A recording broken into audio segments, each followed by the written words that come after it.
Hello and greetings and salutations, everybody. I am Ben Porter, and I absolutely love wrestling, and this is why I absolutely loved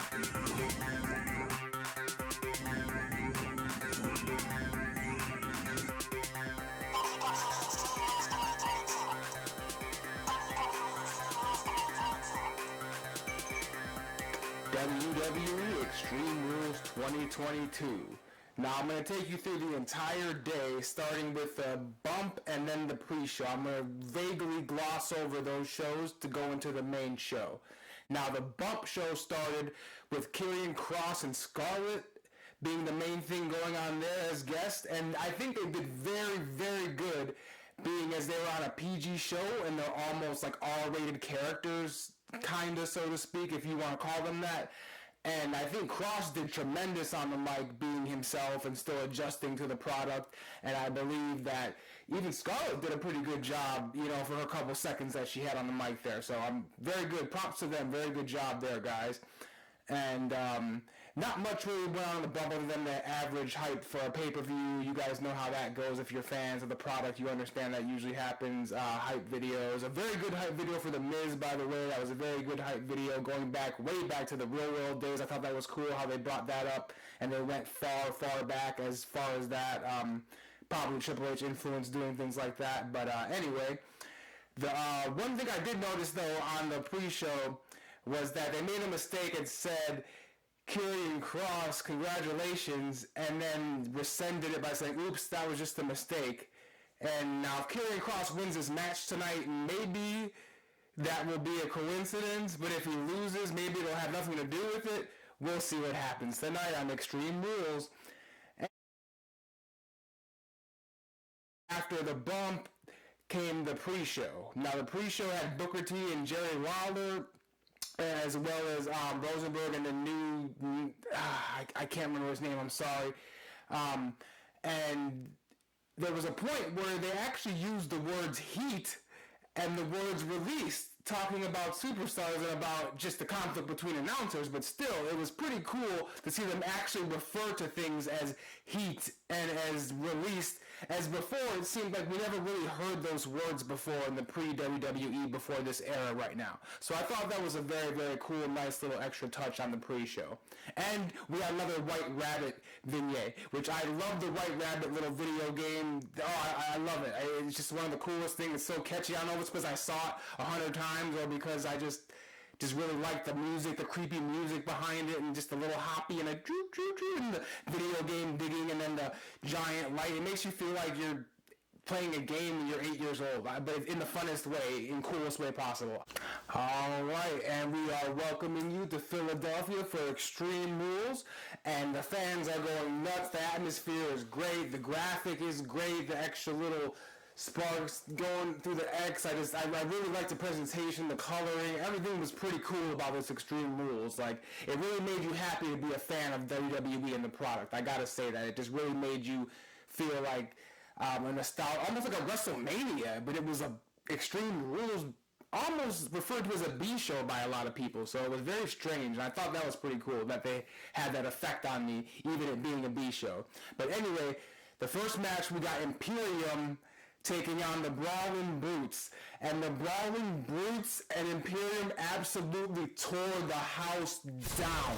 I mean, there was chops and gut punches and power bombs and tables and shillelaghs and bars and pictures of Sheamus's ancestors, and they look exactly like Sheamus, but it's awesome. And there was the chops were just some of the craziest chops I've probably ever seen, and the beatings just, they looked horrendous at times. There was times I was watching that match and I was like, should we really be applauding this? This is, they're killing each other out here, but in the best, coolest way possible. Now, the match began at like 1,000 miles an hour with all the men just going at it all over the place. And then at one point, Sheamus isolates Gunther on the outside to give him the 10 beat to the bottom. But little do we know that Butch and Ridge are right there waiting to jump in and beat him just as well as Sheamus. And they're all just together beating him, and the crowd loves it, and they're going crazy. It's great. It's amazing. And we're in Philadelphia, and of course we get a "We Want Tables" chant. Because where are we, folks? Philadelphia. What happens in Philly always is tables. This was a great match from start to finish. We had the great giant crossbody from out of nowhere that looked like it almost killed Sheamus. We had the shillelagh shot to the face of Sheamus that I thought was going to finish the entire match. I thought for sure the match was done, but no. Sheamus kicks out.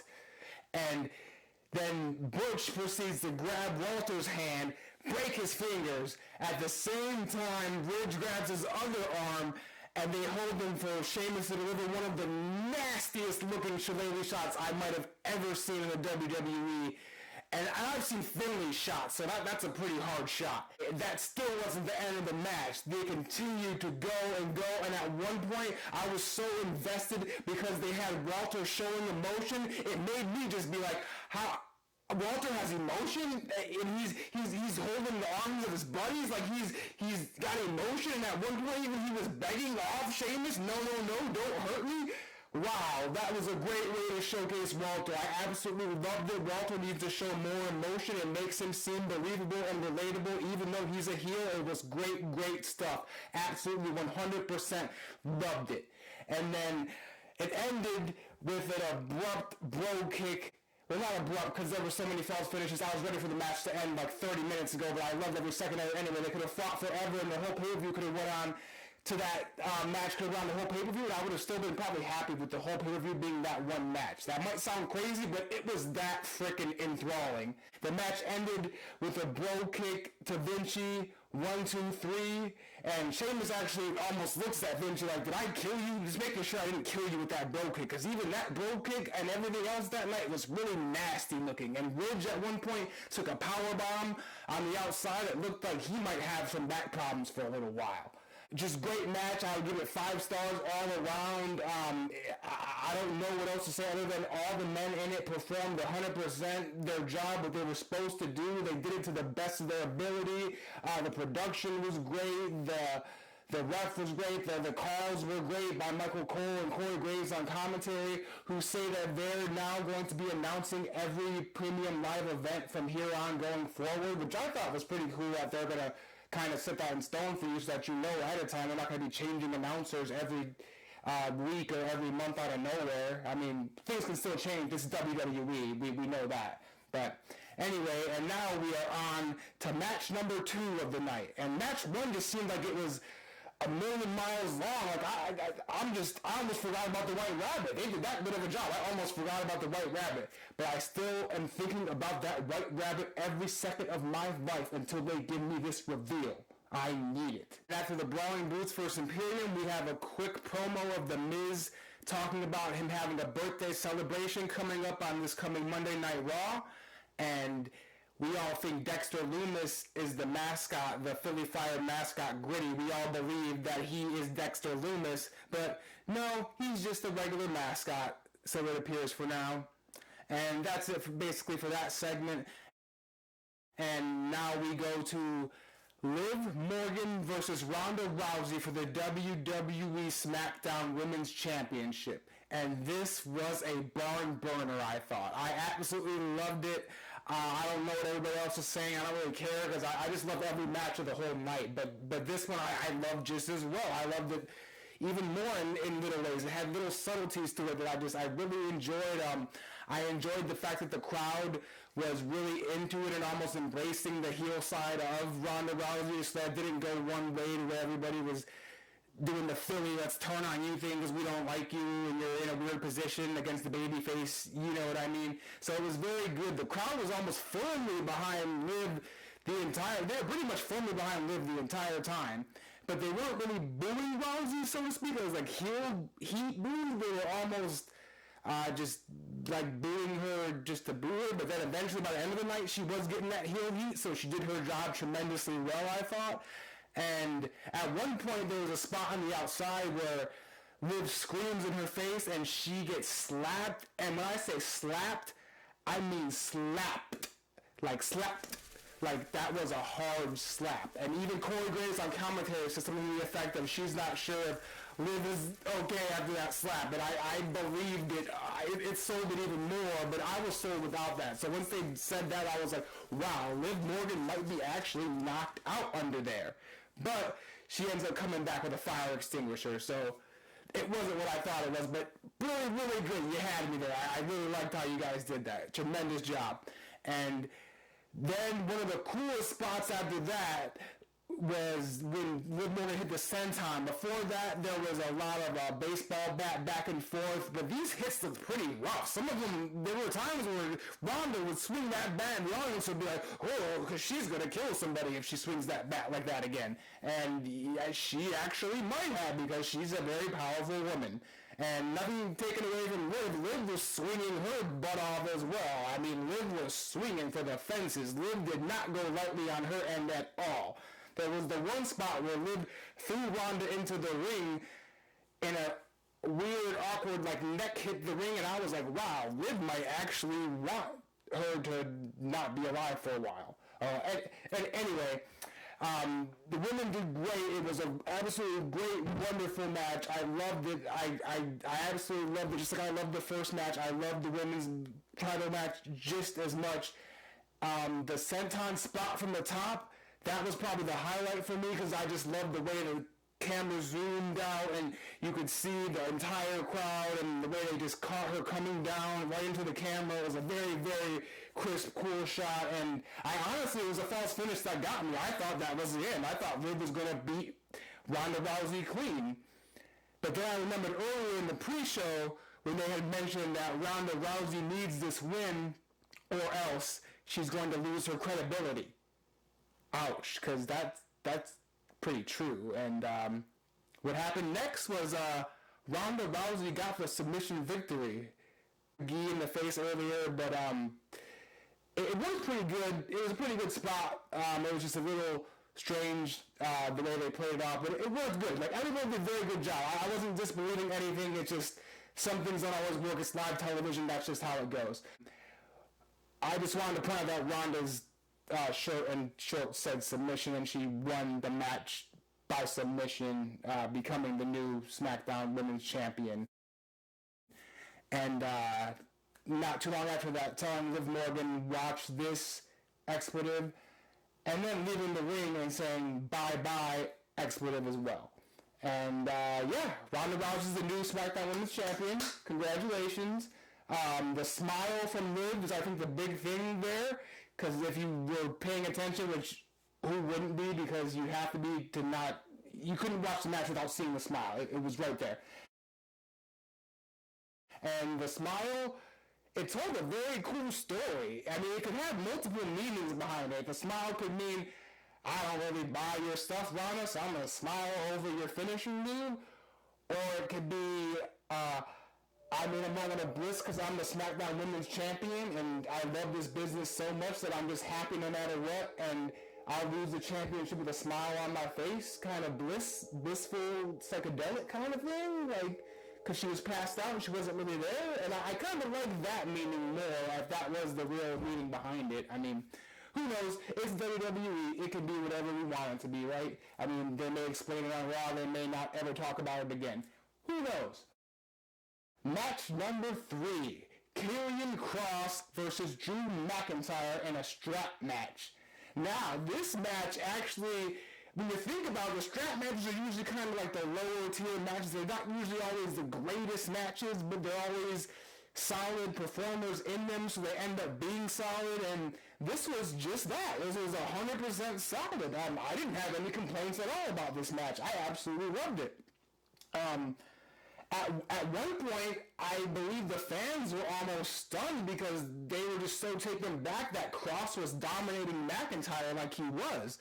I mean, at one point, I was like, is Kross going to just dominate and destroy McIntyre and he's going to be the new champion contender? Because Kross is kind of doing that. And yeah, I was very happy with Kross's performance. And Drew did a tremendous job of not letting his his aura go down. Like Drew did his thing 100% full gear. There was no lightness from him. There was no holding back on his end. He went all in. He gave Karrion Kross everything that he could give Karrion.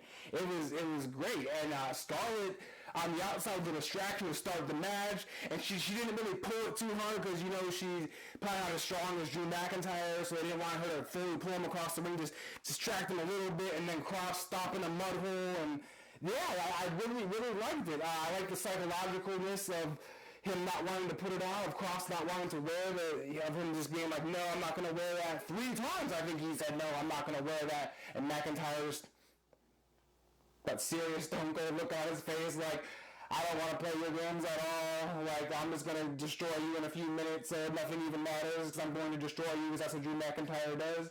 And, yeah, Drew McIntyre did destroy Karrion Kross. I mean, there was a few hard spots. I mean, he's at one point he took a sidewalk slam on the hardest part of the ring. And then at one point, McIntyre was whipping him so hard that I really was like, I don't know if anybody's father in the history of mankind has ever whipped anybody like that. Like, that was... Oh, sorry, maybe that doesn't come off the best. I just, wow, that was a beating. Like, if you talk about taking beatings on live television, like, those men took a beating. Like, I thought the first match during Sheamus and Imperium was hard, which it was hard, but this match was harder, or was it? Or I think it's all hard because it's Extreme Rules and they're doing their job 100% right tonight, so everything is just on point and great. I don't know, guys. You tell me. I don't know. But I thought it was tremendous. And then at one point, Drew's arm gets hurt so bad that the doctor checks on him and asks him, do you want to continue? And he runs away from the camera, which I loved, and he says, yeah, like, no, leave me alone.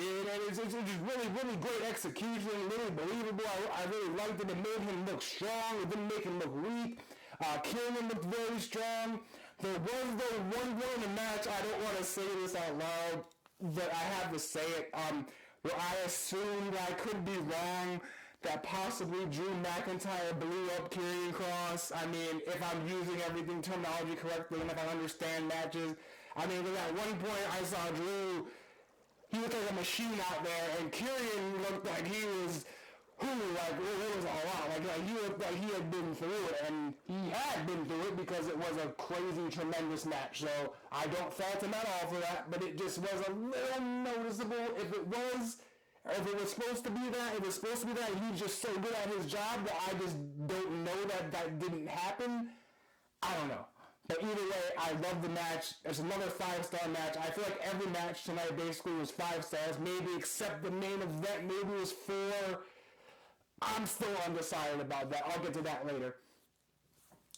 But the match ends with actually a interference finish by Scarlett, and it's not like we didn't see that coming. We all know Scarlett is going to interfere.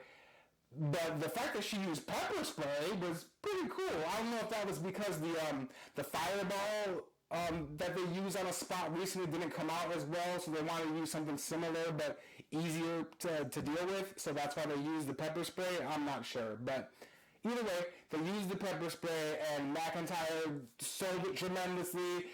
I checked mine. I was sitting at home like, wow, like, oh man, that would hurt really bad. So it sold it right away, hits the cross hammer to the back of the neck, and Drew McIntyre is out. Now, there was a second here because all the false finishes tonight. I thought he might kick out and this might continue, but nope, that was it. Karrion Kross wins the match. 1, 2, 3. Great victory and a great match. At one point, Karrion was getting whooped so bad, and then he got a suplex, and he almost lands, I believe, on the rope. But he, adjusts himself so fast, that it almost made me feel like, did he just, almost dive, landing on the rope on his neck, and then he had a neck breaker with the rope, and Drew McIntyre kicked up with the rope. These men are tremendous. Bravo's doing all that with those ropes. You just show that to every other member of the roster and be like, oh yeah, you guys do this, and then tell us regular matches are hard. Because my gosh, that took tremendous, strength to even be able to do that. I'm sure. I would not try that in a million years. Not me. We have match number 4, which is Bianca Belair versus Bayley for the WWE Raw Women's Championship. And this match was another absolutely great match, just from start to finish, absolutely wonderful. Loved it. There's a cool sign on the way to the ring when Bayley's walking that says, "Not even the Shockmaster would fall for you," and I thought that was a pretty cool sign, so shout out to the fan that thought about that. I thought that was funny. And at one point in the match, I was genuinely worried for both of these women because they were getting tore up. It seemed like I was like, oh man, like some of these hits are pretty devastating. Like at one point, Bayley went to throw an elbow, and it looked like she herself hit the ladder and Bianca Belair as hard as she could.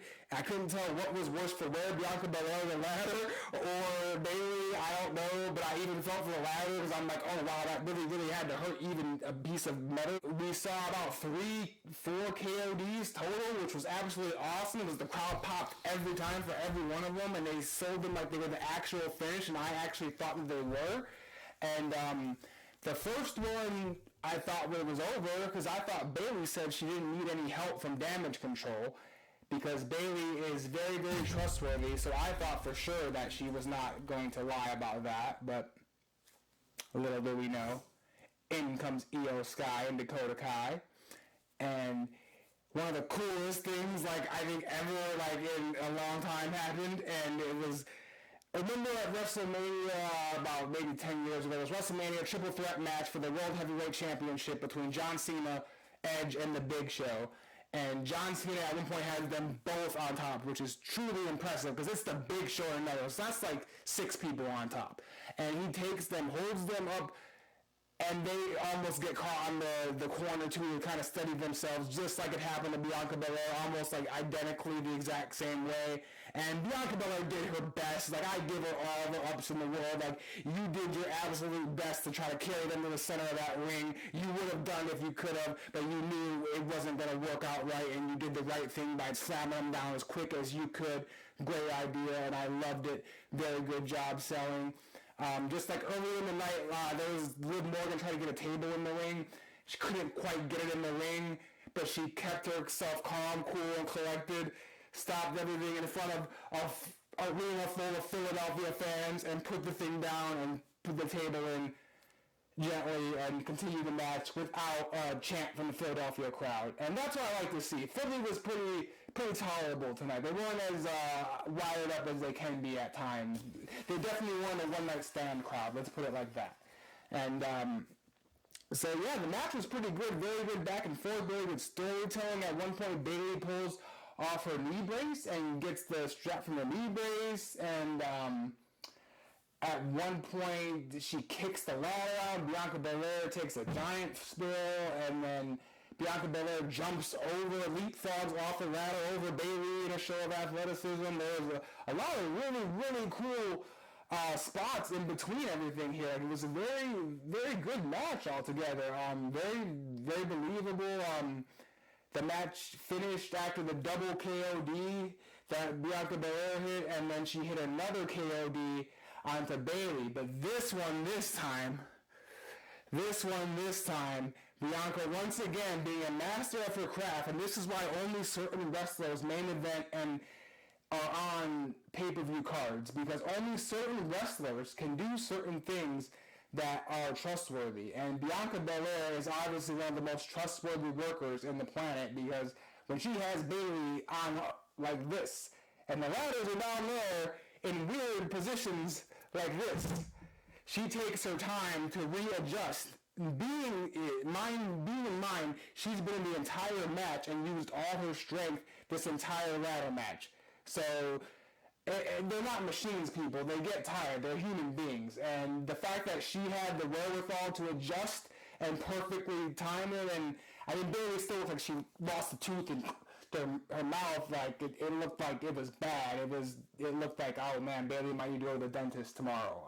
Bad. But anyway, Bianca Belair was a master of profession. She hit the KOD in a perfect way possible, climbed the ladder for a perfect, clean finish. And Bianca Belair, still your EST Raw Women's Champion. Loved it once again. Are we going to have a bad match tonight? Does WWE even have bad matches anymore in this era? Except on, like, you know, Raw, but are pay-per-views just always going to be great from now on, every match? Is that possible, to have a pay-per-view that draws you in and makes you enthralled to watch, and you will love every single moment of the pay-per-view? My God, it might be. We have the fifth match of the night, which is Edge versus Finn Balor in an I Quit match. Now, they've been hyping these videos as if it's Edge's last match, almost. They've been, they've been really kind of hinting towards Edge being almost done with his career soon, which I actually believe could maybe be true, because, yeah, guys, he's been doing this a long time, and, I don't know really how long you really can physically actually keep doing it at such a high, strong level. I mean, this I Quit match is no go home rest hold match. This was a full-on brawl. This was a Stone Cold Steve Austin Falls Count Anywhere Boiler Room Brawl style match. Like this is Edge is, how old is Edge? You guys know how old is Edge? What? And that's my point. You guys get it. Anyway, Edge comes out, really cool little Easter egg here, not Easter egg, but just a little small thing. There's a security guard that's bent back like this, so that the camera can't see him, but you can see him in the shot anyway. And just that guy needs a raise, because he went through the extra trouble to try not to be seen. And it was a cool little thing added. But anyway, Edge comes to the ring, he shakes the hand of a little girl, which I absolutely loved. I was like, you got the whole, you gotta love Edge now. Nobody in this whole planet could boo Edge now, forever. You can never boo Edge ever again. He shook a little girl's hand on live television on the way to his I Quit match. Top that. No Samaritans can top that. Edge is forever the best. And he is forever good now because he shook that little girl's hand. I promise you. Anyway, no heel Edge ever again. Rated R superstar still though, but no heel. Anyway, so we begin the match with Finn Balor coming to the ring with new music. Yeah, I liked it. Like a slower, darker version of his earlier rendition. I really like it. They almost took out it's because they don't want. I don't know if WWE wants the crowd doing that. If they kind of think it's like mocking him, or if they don't want the crowd to be happy when he's a heel, so they don't want him to be like, oh, I'm happy and heel Finn. I'm not really sure why they take that out a lot, but I guess since he's a heel, they take it out, and that's what it seems to be before when he was the ex-Finn and when he was the Don't Miss Finn, or when he was, remember in NXT, that's when they did the same thing, where they kind of took it out of his entrance where he didn't do that anymore. Same thing, I guess, here. And then the other thing I think it was pretty cool, I actually thought it was very unique and original, and it made him stand out. And like you only see like one eye, and he had the mask on, kind of like a Hellraiser mask almost, but not quite. Like some people could say it was a bit S&M maybe, but it not to me. I didn't think of it like that. I more thought of it like this dark thing. So that's like his dark side, and it's dark and it's pointy, so it's dark and pointy, so it's dark and it's pointy. That it was dark and pointy, okay? And anyway, so the match begins with a great back and forth from Edge and Finn in the ring. You almost didn't know which way the match was going to go at this point, because it was such a good back and forth between Edge and Finn. Back and forth. The ref keeps coming in with the mic. Do you quit? Do you quit? No, of course, no, of course, false, I quit. Of course, a few of those actually went back and forth with those. It was interesting. I mean, it was really cool how they did it, because Edge made it look really gritty and really like he was beating Finn with malice, and then malice, Finn really made it look like he was bringing the malice as well. So it was just malice for everybody. I'm getting maliced out here, but this night seems like it's full of a lot of extreme extremities of malice and just pain for these wrestlers. Gosh, they seemed like they were in pain tonight. Like, some of it looked like it hurt tonight. I don't know why, if it was just because it was Extreme Rules, but is it just me? It doesn't look like it hurt tonight for all these people involved in the pay-per-view. Or the premium live event, I'm sorry. they go from beating each other on the ring and in the ring and outside of the ring, and they travel to the crowd. Now, I thought this was very awesome. They go to the crowd gets really into it. I always love when the crowd's into it, when they're going through the crowd, and they're all like, yeah, and then people are trying to get the little touch of the shoulder, a little, yeah, and there's one kid at one point that is trying to get a fist bump. He wants a fist bump. He wants that fist bump, but Edge is too, I guess he's just too enthralled in the match, and he just completely tunnel vision, does not notice it. Not that it's his fault, because he did shake the hand of that little girl earlier, so he can do that. Remember that. But anyway, at one point, Edge goes and gets a hockey stick out of nowhere and clotheslines Finn with a hockey stick and does the crossface with the hockey stick in the mouth on top of the pre-show desk, which I love because I've always wanted them to use that desk and do a power bomb or do something through that desk. But that was as close as I got, so I was happy and I loved it because it was another thing that they can use that they have. And I like that they're using all of their stuff and like all the set and all the talent, and I like what they're doing. I really, really like what this company is doing, especially this pay-per-view. Like, I really, really enjoyed it. I loved it.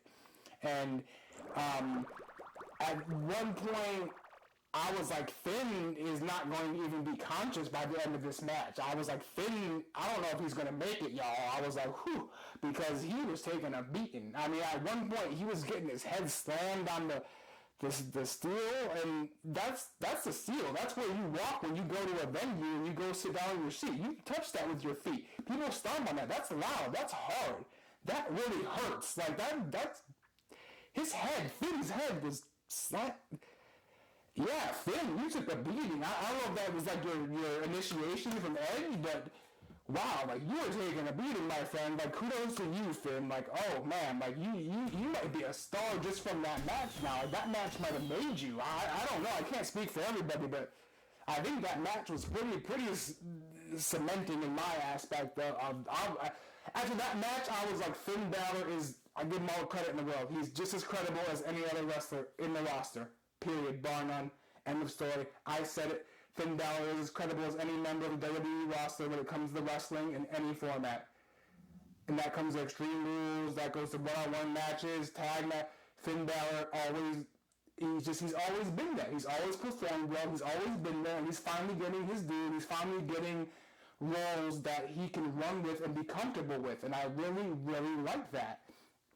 And maybe the fact that he's Triple H's boy is part of it, but, I mean, let's face it, at this point, I mean, do we really care? Because we're all happy with the changes anyway. Kudos. Alright, well, back to the match, because this was a really long match. I'm getting a little runaway train here on this match. This is a very, very long match, I gotta say.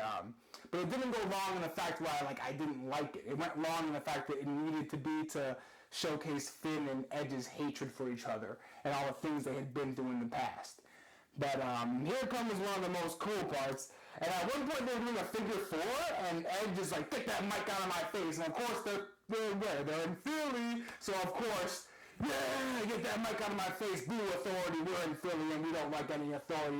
Get out of my face. I loved it. It was a great pop, and it's a little small little moment I noticed that I really liked. But the next thing to happen is interference, because who? The Judgment Day. They never said they wouldn't get involved, did they? Or maybe they did. I don't really remember. I don't think it matters at this point because heels can't really be trusted. Oh, Dominic comes in.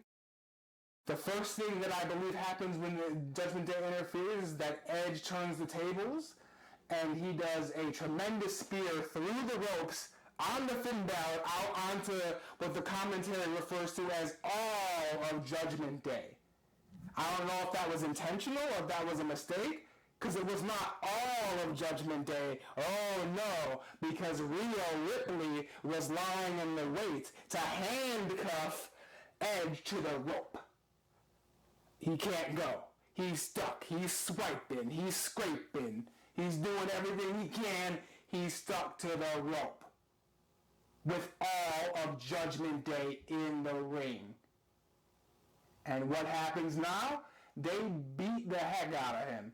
But when they start, Dominic catches a right hand from Edge, which I thought was pretty cool.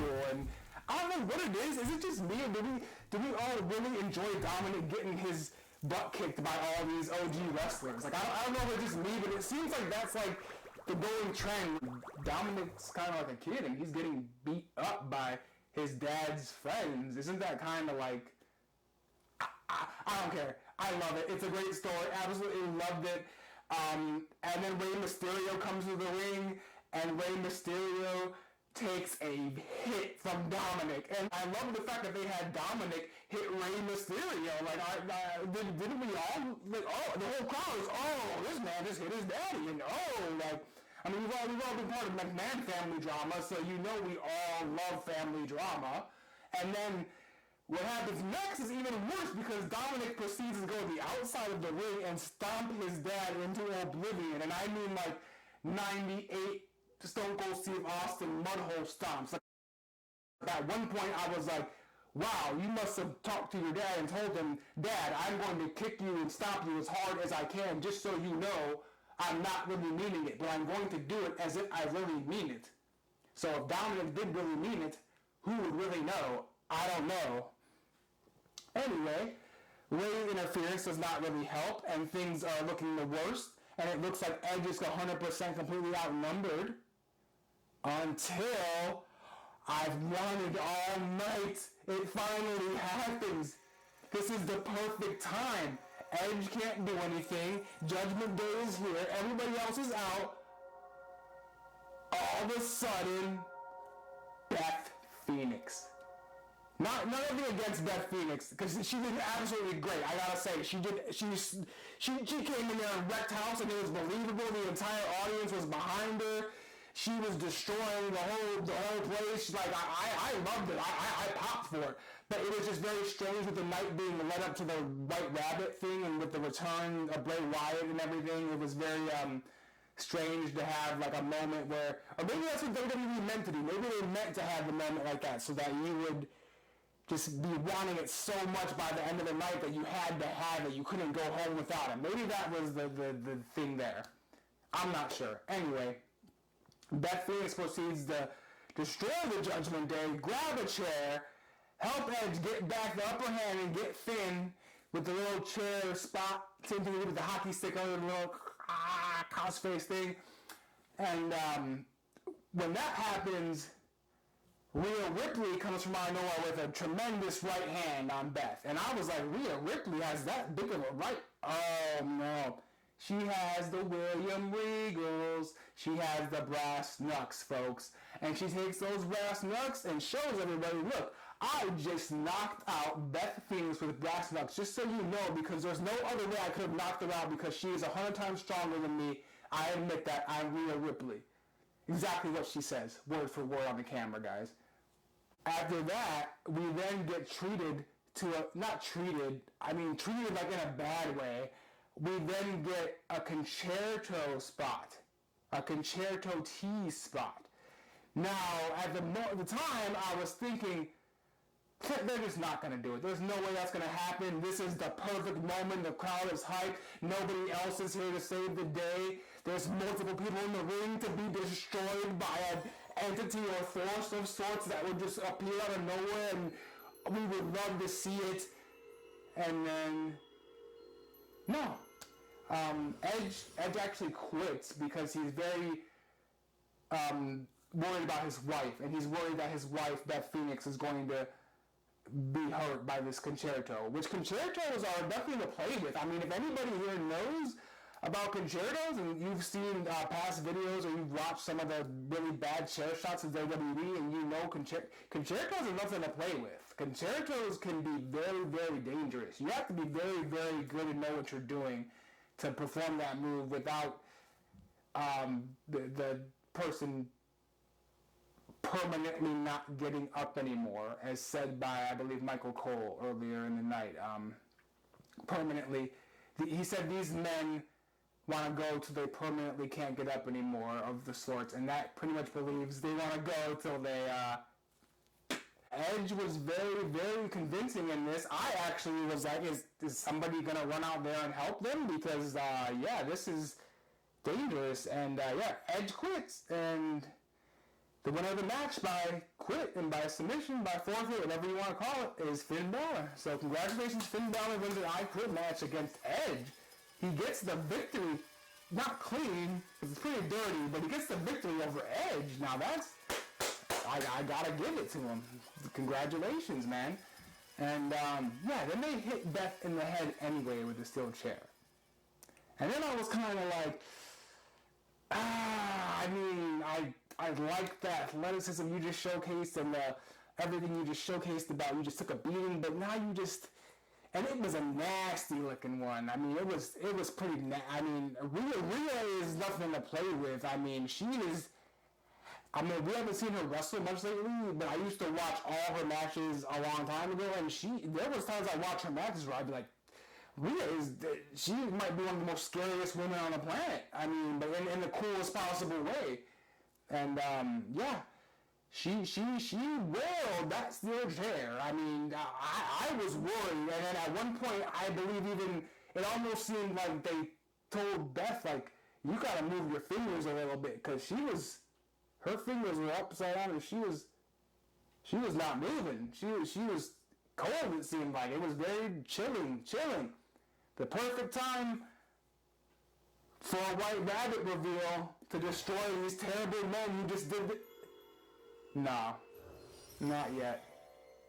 And we now have another backstage little segment with The Miz again. And Miz just plays these segments so well. I just must say that Miz does such a great job, and I absolutely give it to The Miz. He does such a great job making these segments seem believable, and he's dressed just like the part. And you guys some people might not think that that's cool, and The Miz is kind of, he's generic, but I love it, man. I think the guy's real to like himself, and he's done the greatest in the longevity of the company for what he came in with. Because you got to think about that. Like, The Miz came in with popularity, but that was like about it. He didn't really have a bloodline, or The Miz didn't have any, politics and friends backstage when he came in. Like, The Miz worked his butt off. Like, I almost been watching wrestling the entire time that The Miz has been performing for his whole career, I believe. I think I've been watching the entire time The Miz debuted to now, and yeah, there are times when The Miz might not be the coolest superstar to watch. He might not have the most entertaining match. There might be a time or two, but his longevity and his consistency is absolutely phenomenal. Like, I think he does a great job, and he's perfect for some stuff. And this backstage role with these things with Dexter Lumis is one of the cardinal examples where The Miz is just, he's very good. He's very good at what he does. And yeah, so we have Gritty, the Philadelphia Flyers, who's already offered The Miz a shirt earlier in the night, and The Miz threw it on the ground, and the Philly Flyer threw it back at him. And now we have the Philly Flyer again, but this time it's not the Philly Flyer, it's Dexter Lumis. And Dexter Lumis, what do you think he does, guys? What does Dexter Lumis do when he gets found by The Miz out of nowhere in a room, and The Miz gets scared and goes, he chokes him out, folks. And we just sat there and watched The Miz. And The Miz did such a great job. Be like, no. Like a kid doesn't want to take a bath, and his mom wants him to take a bath, and he's like, no, but she's pushing him to take a bath, and he's like, no. The Miz did a great job. It was great. I loved it. He sold it. He went to sleep. Wakes back up to a kick from Gritty the mascot, which the crowd absolutely loved. Dexter gives him the old thumbs up, which I love that they did that. And yeah, I could use more of that. I really like this face Dexter thing that they got going on here. Let's hope they keep it going good, and hopefully it doesn't fall flat. I mean, but WWE has been doing a great job lately. Or should I say Triple H has been doing a great job lately. I don't know. Either way, the entire company and everything around and everything going on has been just doing absolutely phenomenal lately. The projection of the company right now seems like it's full speed ahead to one of the greatest WrestleManias of all time in Hollywood. It seems like it's going to be one of the greatest of all time. Like, if they can push all these things into these months, and then they can keep them going properly up until WrestleMania, this may be one of the greatest WrestleManias of all time. I promise that. In my opinion as a fan, I can see it coming already. Or some crazy things could happen and things could get changed. We never know. That's the great part about wrestling. It's an entity that changes all the time, so you never know what's really going to happen. I love it. You love it if you're watching this channel and you want to hear about Extreme Rules. We all love it. It's wrestling, WWE. Give us more Triple H. You got us. We love you. All right. Now, we are on to our main event for the night, which features a fight pit match with special guest referee Daniel Cormier, Matthew Riddle versus Seth freaking Rollins. And before the match, we are greeted with a pretty cool, pretty long. It was pretty long. It was maybe about 7 minutes, it felt like. Maybe it was like 4 minutes. I don't know. Maybe I was just mad because I didn't see the White Rabbit yet. Every minute felt like an eternity because I hadn't seen the White Rabbit and I was waiting for the White Rabbit reveal and I still hadn't seen it. So maybe that's what it was, but I don't know. Maybe it's because Triple H is taking over and he likes things to kind of breathe a little bit more. I don't know. I do like it though. I really like the intensity and the new music and like the new way that they're showcasing the rivalries. I really like that. And we all know what's been going on with that. Everybody knows. And the thing I really love about this rivalry is that I can't tell if it's real heat or if it's shoot or if it's shoot real or if it's real shoot or if it's kayfabe. I don't really know, guys. I mean, does anybody really know? Because there was one point in this match where Rollins hits Riddle so hard in the face that he looks at the camera and goes, like, I don't know, looks at the audience. It's like he looks at the camera, looks at the audience almost, and just gives his face like, bro, really? Like, this dude just hit me in the face straight full on, like, tried to hurt me in front of all, and nobody cares? Like, but not in like a weak, like, scared way, but in like a, wow, really, like, Seth, this is the type of guy you are going to punch me in the face like that? And it really sold the match. It made me really think about it, like, man, is that really what happened? Did Seth just do that and nobody cares? I don't know, but it did a tremendous job selling the fight. The rivalry seemed great. And continuing on to the Riddle and Rollins match, we had Braun Breaker. Earlier in the night, too, we had Nikita Lyons during the Bianca Belair ladder match and Bayley ladder match. And Nikita Lyons was in the crowd during, I think, the Finn Balor Edge, when they were brawling in the audience. You could see Nikita Lyons in the crowd, I believe. So that's pretty cool that she stayed in the crowd, or did she come and go? I don't know. I thought it was pretty cool, though. Pretty nice touch on things. Braun Breaker got a little pop. I like that. I thought that was pretty cool, because I'm sure they'll be bringing him up pretty soon, I'm sure. I go see Braun Breaker almost every week here in Florida, because I live in Florida, and I go see NXT a lot, and I really think he's a very good performer. I don't know if he has the best gimmick, but he's a very good performer. So we'll see what WWE does and has for him in the future. And Riddle coming to the ring. We had a pretty good ovation for Riddle. Not the balls to the wall ovation for RK Bro that I'm used to, and I'm kind of like hoping for every week. I hope like maybe this will be a city that'll just be balls to the wall for Riddle and be going crazy for Riddle, but it hasn't seemed to happen lately. Not in a bad way. Not that it's nothing against Riddle or anything. It just seems like the fans are kind of taken a little back by Randy being taken out of things and by the whole Seth thing being real kind of shoot. So fans are kind of a little in a weird spot with Riddle right now. I believe they're just kind of like, I don't know, they're just kind of in a weird spot. Nothing good or really bad about it. It's just they're in a weird spot with Riddle. I think. I mean, he earned the respect of the match. I mean, you can say that at the end of the match, I mean, he gets cheered, which is great considering that there's the reveal thing still going on during this entire match. So, the Fight Pit match begins, and Seth Rollins and Matt Riddle. How many times have I said this during this video? These guys are going hard. I mean, they beat the out of each other. I mean, wow, it made me be like, am I watching wrestling? Am I watching Gladiators from? I can't put my finger on how the whole night was just. It just seemed so brutal, but like in the most cleanest, perfect possible way. And Yeah, that's a good thing because WWE does not always do that every time. So when they knock it out of the park, I really appreciate it and love it. And I really love and appreciate all the performers for taking the time to study their craft enough to be able to do it that good because not everybody can do it that good. And Riddle and Rollins did phenomenal. Whether they had real heat or not, I bought every second of it either way. It was absolutely great. Now, Rollins comes to the ring dressed as RVD with the singlet and the spray paint kind of theme, and he has the hair, the ponytail kind of. He's kind of got the RVD thing going on. At one point in the match, he actually does a spinning 5-star frog splash off the cage, which I thought was awesome. And Riddle sells it like $1 million. I thought Riddle might not breathe ever again after that. Riddle hits an RKO out of nowhere. I thought that was a cool spot. You know, I kind of forgot about the whole RK-Bro thing for a second because the fight pit was so brutal, and I really liked that. The men fought pretty tooth and nail, pretty hardcore fight pit match. I mean, honestly, like even by like UFC standards, to me, that match was a little.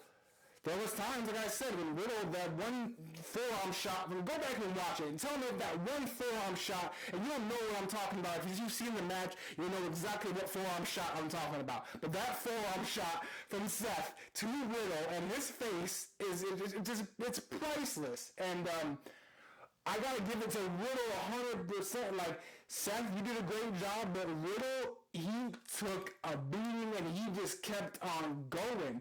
He took a beating and he kept on leading. I mean, he just kept going and going and going. And at one point, I thought they would have to stop the match. I mean, I was looking around my house like, are they going to stop this match and this is going to end and ruin the whole night, like, of this great night? Because it's been such a great night. Like, I don't know if anything could, you know, top, like, it's just been so great, such a great night. Can anything mess this up? Like, I was like, it's been too good. Like, I don't know why that is, but I was just like, this Extreme Rules 2022 is just, it's too good. A super kick from Rollins that looks very nasty. There's a spin kick off the cage from Riddle that catches Rollins. There's really good back and forths, and then Cormier's doing his job very well. I really like Cormier. He was on the bump. He was pretty good on the bump. Longtime fan of the company and stuff, so I really appreciate that. And Daniel Cormier did a great job refereeing this match. The one thing I thought was weird is that he kept telling Seth and Riddle, "You're not here to fight me. You're here to fight each other. Remember that." And he told them both that. I didn't really think they really were trying to fight him. I mean, maybe they looked a little heated, but I don't know. I thought that was just kind of weird that, like, I thought it was just kind of like forced interjection. I don't know. I am who I am. I'm weird. That's just how I think of it. I don't know. I'm sorry. That's just how it is. They finally get to the top of the fight pit, which we all assume is going to be the debut of Bray Wyatt at the top, because how cool would that be for Bray Wyatt's debut? And just throw Rollins off the thing as a throwback to how Rollins and him had that past that wasn't the greatest, and whatever. I would have been happy with that if that would have happened, but it didn't happen. Instead, we get a crazy, brutal contest on the top of the fight pit, including a pedigree that just sounded bad, just crunchy, just and then a buckle bomb to the corner that made me envision the wall falling and Matt Riddle actually falling to the fans to his demise of sorts. Yeah, it was scary for a second. I was like, I don't know how much you have to pay me. I still might not do it. And Riddle hits an RKO on the top as well, which I was like, oh wow, one slip and one of them would fall. I was walking on eggshells the whole time, just looking at them. So I can imagine how they felt. Top tier performers in WWE. Like I say, I'll say it once and I'll say it again. WWE does not allow people in there if you do not know what you are doing. And WWE performers know what they're doing. Now, the RKO leads Seth to falling down back to the ring. Surely now we'll have a debut from the White Rabbit. No. And earlier in the night as well, they showed the outside of the arena and showed White Rabbits, and they showed White Rabbits in the arena, they showed White Rabbits outside the arena, but they kind of show them just real quick and then move the camera really fast. Like I really like it. In the crowd, there's people with theme masks, and there's actually a little boy. There's a kid in the crowd with a White Rabbit shirt that has the White Rabbit. It has the White Rabbit on it, and I'm like, oh, that's gotta be the new shirt. I love it. I want one right now. But I don't even know if you can order it yet, because I don't know if it really exists, and if they just put it on that kid as placement. I don't know. Either way, it's one of the coolest mysteries in sports entertainment. Even if you don't know who it is, I love it. Great stuff. And we're almost at the end of the main event now, and I'm looking left, I'm looking right, I'm like, he's gotta be here. He's coming, folks. I'm like, he's coming. I'm sweating. I'm like, oh, I feel like I've been taking a beating tonight because tonight's just been crazy. What a pay-per-view, jeez. And here we go. Matt Riddle, Rollins again. Good back and forth exchanges. Riddle gets the triangle submission locked in on Seth. He tries a buckle bomb. He tries to swing Riddle. He power bombs him, and you would think maybe Seth is going to do some sort of roll up or something because this fight pit match can be won by submission or pinfall. But no, Riddle keeps it on, and Riddle, he's got it on strong. At this point, I don't even know how Riddle was using his arms and like legs because I feel like he got so messed up from and concussed from hitting his head during a suplex on the cage and all types of things that he didn't even have the mind power to do anything anymore. I felt like his brain was mush because it just WWE presented the match in that way. Like the whole night, everybody, I was like worried about their safety, but like in the most entertaining, best way possible. And Riddle just locks in that choke, and he's just telling Seth, tap out, tap out, tap out, tap out, tap out, son. And Seth, he holds on for a long time, given that, and tries his best to make it look like he's strong, which he is, because he was in that match, so he's strong. And yeah, he taps out. And Daniel Cormier calls the tap about maybe 3 seconds too late, maybe something like that. There was a little bit of a delay there, a little bit of a miscommunication of sorts that kind of delayed the finish, but it kind of seemed cool, like it was natural, because it was a fight pit match, so I liked it. Wonderful, great Extreme Rules, great main event. I think every match to me was like almost a 5-star match. I don't know how. I give probably the main event a 4 out of 5. Just the fact of the "We Want Riot" chants in the middle, and the crowd kind of got out of it a tiny bit because of the "We Want Riot" chants. But then Matt Riddle hit that senton off the top that kind of redeemed that. So I guess I would still give it kind of a 4.5 because they did bust their butt to make that match work. So I'd probably still give it a 4.5. And all the other matches of the night, 5 out of 5. That's phenomenal for a B show. I mean, was this a B show? Tell me if you think this was a B show, because I don't think it was a B show. And yeah, we still haven't seen that rabbit. They made me forget for a second that there was no rabbit yet. Wait a minute. The logo. It's the logo in the corner. It's over. No rabbit. I have to wait until Raw or later? I've been waiting all day. I've been awake all day. I woke up in the morning and thought about the White Rabbit. The song was playing in my head for 3 days, and all the coding and QR codes and all the figuring it out and all the... And you said it was today, and you didn't say it was today once. You said it was today like 11 times. And there's no reveal. Really? There's no reveal. There's no reveal. There's no reveal, guys. Oh, just as Riddle's walking away with his arm raised, the lights go out, dun dun dun. And then we start to see, what do we see? We see fireflies. We start to see the fireflies. We start to see fireflies. The arena is completely blocked out. There's a just chorus of cheers everywhere. The whole arena is buzz going crazy because I think we finally got our reveal. And the fireflies are out. Fireflies everywhere, pure darkness. And then what do we hear?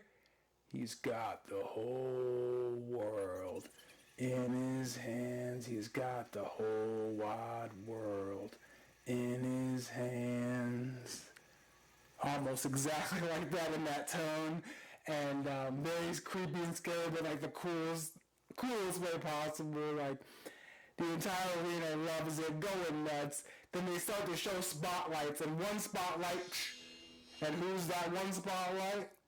We have Huskus in the first spotlight. We have Huskus with the belly, and it's almost like the coolest thing in the world because I couldn't tell if it was an actual person that had a belly or if it was like an artificial pig belly, and it was like a costume. It was hard to tell. It was creepy in the coolest way possible. I absolutely loved it. I went nuts at home. I was like, oh, is he go out of a faction? Does he have creatures with him? Is he a crazy creature that can just bring creatures? I don't know. But I love it. It was almost like the Undertaker back in the day, and they had you thinking like he could do like real, like, oh man, it was wonderful. One of the best debuts I've seen in a long time. Or best returns, not debut. Well, debut because it's a new character technically, but one of the best I've ever seen.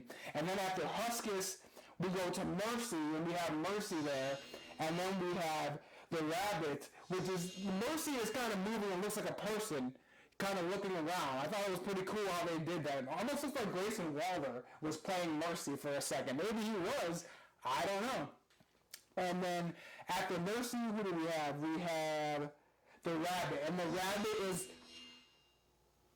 completely stone cold still. And I absolutely love that because it made it even more creepy than the previous two that I weren't sure were human beings or crazy animalistic creatures that were going to just go crazy on everybody in the audience. Loved it. Scary. Complete darkness during it. If you were in the audience, you were probably maybe you had to check your pants. Next thing after that, we have Abigail shown and you know, we all know Sister Abigail. They show Sister Abigail, which looks like it's a person, but it looks like if it's a person, it's I don't know. Like, is it a person? Because it looks like it's not even like a size of... I can't tell. They did a really good job of doing that because I couldn't tell. And then after Sister Abigail, then they show the head on the desk. Now, Michael Cole and Corey Graves sold this with absolute precision, perfection. What the heck is that? I loved it because I was like at home, what the is that? I was like, what is that? Because I couldn't tell. I didn't know what it was. Was it a human? Was it a creature? Was it the Fiend's head? Was it Ray Wyatt's old head? I didn't know, and I didn't really care because I loved it either way. And before I knew it, my mind was on something else because they did such a good job of showing so many things from Bray Wyatt's personality in one moment. It's almost as if they let him figure out the best way to showcase his talents. Alright, and then after that we have the Dusty Funhouse. Oh no, I'm sorry, before the Dusty Funhouse, we have the Fiend in the audience, which gets a tremendous pop, almost as if the crowd thinks the Fiend is Bray Wyatt, and the Fiend is what's returning. Oh, no, we're going to go another step though, folks. We're going to take it back to the Funhouse, and we're going to show the Funhouse, and we're going to show the Funhouse full of cobwebs and full of all types of, make it look old. They made it look like he hadn't been there in about 50 years, which is how it feels. I miss Bray Wyatt. I feel like he's been gone from my life for like 50 years, and I want him back. I don't want him to go again. Please don't take him away from me again. I need his uniqueness and his crazy creativity to come through my TV screen and tickle all my wrestling fancies. I need it. Please do not stop it ever again. And then we go from there to the TV screen that's in the Funhouse.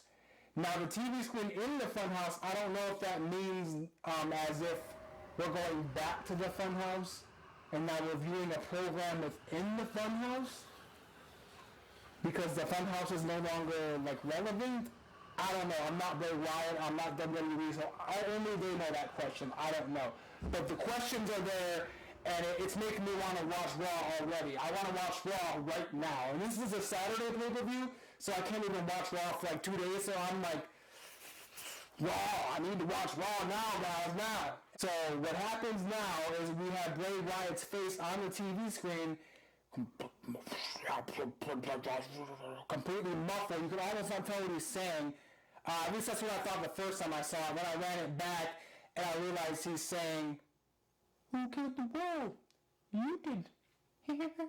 And then this laughing thing, but in a crazy, "Who killed the world? Who killed the world? You did." It's kind of like a crazy, twisty, effecty thingy, and it almost makes it even better that you can't hear what he's saying, because it makes it more creepy, because you're wondering what is this creepy, almost black phone-looking face character saying. I don't mean to compare it to Black Phone, but it just looks awfully vaguely similar to me. I haven't even seen the Black Phone movie, so I don't even know if that has anything to do with it. I mean, maybe you guys have seen it, it has some tie, I don't know. It just looks like a Black Phone mask to me, which is great. I love it. The look of it is great. I loved it. It's almost like it looks like Bray Wyatt as a god. Like it's him in his god form or something. Like it's like his final form, like his ultimate, or like a spin-off. Almost, maybe it's like a spin-off of Bray Wyatt. Like it's a spin-off White Rabbit character that came through all the things that happened to the Fiend. But the Fiend is still around because we saw the Fiend. So, I don't know. We'll have more answers on Monday Night Raw as well as D-Generation X reunion. So, we have to watch Raw. Everybody, we must watch Raw this Monday. It's going to be absolutely fantastic. No matter what, hopefully we get more answers. We'll see. Who knows? But after Bray Wyatt comes out, and the whole entire arena is loving this. The whole arena is chanting, "Holy, holy, holy." Like, and it's just a person walking out of a door. Like, and the crowd is, they're into it as if it was Stone Cold versus The Rock at WrestleMania 17 before the handshake. I mean, they're into it. They're absolutely eating it up. I love it. Even though they made you wait so long, you still loved it because they did it justice, they did it right, and they made it feel important, and they made it feel like Bray Wyatt was 1,000,000 times more than a regular average human. And I absolutely loved that. They gave you so many questions, they gave you so many callbacks, there were so many Easter egg things, there were so many cool things to make it just really, really stand out, and just a stupendous performance, like the entire night, like I said. But that Wyatt face, and then he, at the end, what does he do? He takes the mask off. And when he takes that mask off, it's almost like you're looking into the face of the future of WWE, and like the future of you almost feel it's like your soul. Like you're looking into your future when you look at his face, because you just see one look at his face, and you could just see there were so many things that his face said. Like when he took that mask off, his face, he didn't even say anything. He did. He said, "I'm here," and did the thing, which was kind of crazy too, because that was another callback, a throwback to the other personality. But at the same time, I was wondering, did he say "I'm here" or "we're here"? Because I couldn't really make that out. I think he said "I'm here" though, but I was hoping he'd say "we're here," because I was hoping he has a faction, and that's what those other creatures are going to be. But I don't know, maybe that's just a one-off thing, and they're not going to use them again. I don't know. I think that would be pretty cool. Absolutely loved it. The ending with Bray Wyatt, the crowd chanting "Holy," and then it goes off the air with like pure darkness. Just, it gave me chills. I got goosebumps. Like I got goosebumps just talking about it, man. Like, man, it was just great pay-per-view, great performances, great return. Every wrestler that was performing on the Night of Extreme Rules, congratulations, you are all immortal now. That was almost like a WrestleMania feeling show to me. So I hope everybody watches Extreme Rules and you love it. And I try to do it in the way that I want to do it and nobody else's way. So I'm sorry if this is like a little weird or different or not edited very well, because I'm new to this and I'm doing everything myself to get this going. I believe in wrestling and I believe in WWE, and I believe that it just needs more people to view it in a positive light and kind of explain it differently for it to be more mainstream in a way. I don't know. I'm just trying to do what I love to do, and I love wrestling and I love to talk about it. So I thought maybe I can help somebody else, or maybe I can make the wrestlers even feel better by explaining what's happening from a different perspective that kind of has a better light to what they do. Well, that does it for WWE Extreme Rules 2022, reviewed by Ben Porter. Like and subscribe to the channel, please. I appreciate it. It helps. Every little bit helps, you know, because I want to keep making these videos, because I want to keep on keeping up with this WWE arc that we're on right now, because we all are on a tremendous ride right now. And yeah, I would like to keep making these videos every pay-per-view, maybe every Raw, maybe every SmackDown, if it works out good enough that I have time to do it. Yeah, I would love to absolutely make these videos all the way up until my journey and my trip with my daughter to WrestleMania in Los Angeles, because we are going, and I just cannot wait to see what surprises and twists and turns we will have along the way. And that is how a wrestling fan is supposed to feel. So I believe that you are doing a great, wonderful job, Mr. Paul Levesque. Thank you so much. Appreciate it. Until next time, please like and subscribe. Ben Porter, I love wrestling.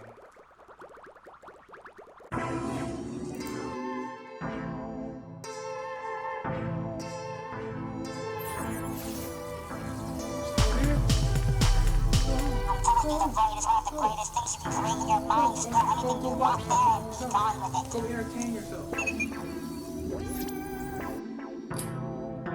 No matter what, gotta keep going. No matter hush, river is flowing. Hold on to much.